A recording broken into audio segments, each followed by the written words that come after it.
7 in the morning and some people here are about to get a rude awakening.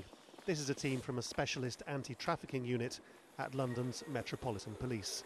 They've been planning this for 3 months.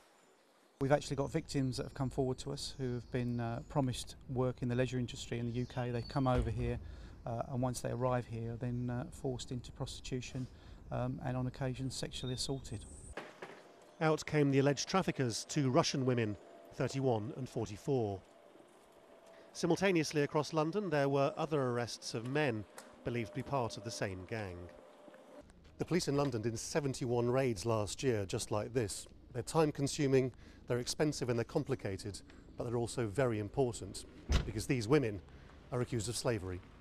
Hello, darling. Hello. Would you like to come in and see the lady? There's 2 of us. Come in. Both of us? Come in. Yeah. Young lady will speak to you. Okay, thank you. You're right. Working in London's sex trade is as poorly paid as it is demeaning. Here in the Soho district of central London, we filmed secretly a young woman prepared to offer herself to me and my colleague for virtually nothing. Okay, it's £20 just for sex. And £20 for sex, that's $30. It's the cost of a couple of bottles of wine from a supermarket or a taxi ride home. one at a time, yeah.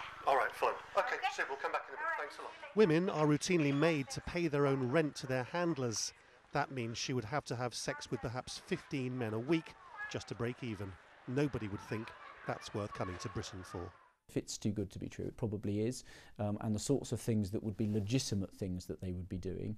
So for example, we don't give people work permits to do unskilled jobs for people outside the EEA. So if somebody's telling you you've got a legitimate opportunity to do that, they're not telling you the truth.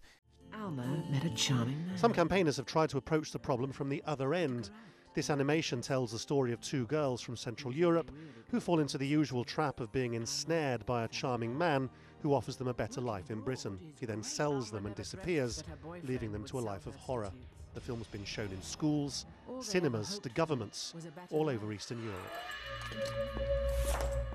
They coerce the girls and they make them believe.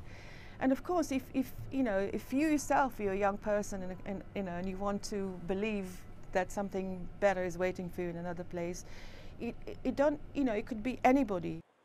Having arrested the alleged traffickers, the police then went to another place where the victims were. One by one, they were taken away. They'll be offered some counselling and a safe place to stay while they work out where it all went wrong. Lawrence Lee, Al Jazeera, London.